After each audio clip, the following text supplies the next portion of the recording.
Maëlle Chassard, bonjour. Bonjour. Vous êtes cofondatrice de l'UNI. Tout à fait. Bienvenue au Salon des entrepreneurs Lyon-Auvergne. Merci de m'accueillir.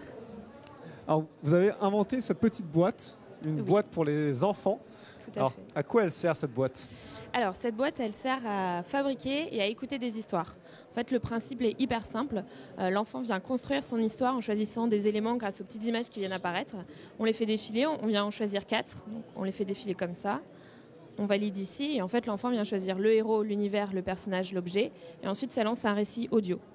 Le but, c'est d'éloigner un petit peu les enfants des écrans pour développer leur imaginaire, développer une autre partie du cerveau. Donc, c'est pour ça que pendant le récit, c'est juste de l'audio. Ce sont les auteurs. C'est juste la voix du comédien et l'histoire qui est écrite par les auteurs avec qui on travaille, tout à fait.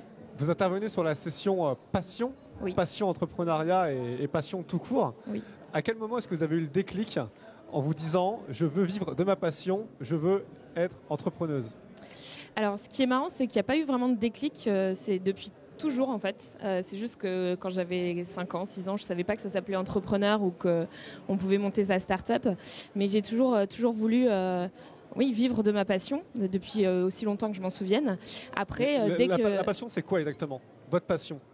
Entreprendre, innover, faire de nouvelles choses, créer, et puis tout le temps apprendre. Tout le temps apprendre. Et quand on est entrepreneur, on n'arrête pas d'apprendre, c'est ça qui est génial. Après, quand j'ai fait mes études, je savais quand je suis rentrée dans mon école de design, moi je suis passée par un parcours design puis business, je savais que je voulais faire de mon projet de diplôme, et d'ailleurs l'UNI est mon projet de diplôme, un projet concret que j'allais concrétiser et faire une start-up après. Alors cette start-up, cette passion peut vous emmener loin ou pourrait vous emmener loin. Là, l'objet est en vente en France. Je crois savoir que vous visez l'Europe pour les prochains mois, la fin de l'année, et les États-Unis l'an prochain. C'est ça. Vous avez créé l'entreprise en 2016. Alors, 2 ans pour passer de la France aux États-Unis. C'est rapide ? C'est pas trop vite ? Alors, l'entreprise a été créée en 2014. Il nous a fallu 2 ans pour sortir le produit et lancer la première production. Par contre, effectivement, le produit est commercialisé depuis août 2016. Donc, entre août 2016 et Noël 2018, on va faire Europe-États-Unis. C'est une belle croissance. C'est parce qu'on a une grande ambition. Le but du projet, c'est de créer une marque. Parce qu'en plus du produit, on peut venir recharger des histoires, parce qu'on a une application qui permet de venir recharger des histoires et du contenu pédagogique, éducatif, etc. On peut faire plein de choses en termes de contenu audio.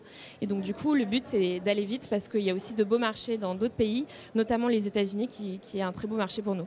Vous avez des concurrents déjà ?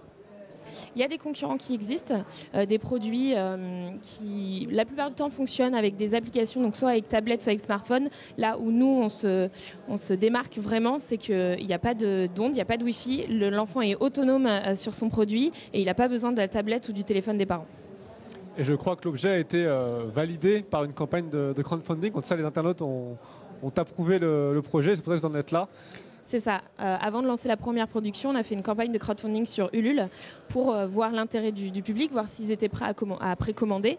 Et ça nous a permis d'ailleurs de créer notre première base de communauté et qui aujourd'hui grandit petit à petit. Mais on fonctionne comme une grande famille et c'est vraiment hyper agréable de discuter avec eux. Merci beaucoup. Merci à vous. À bientôt. À bientôt.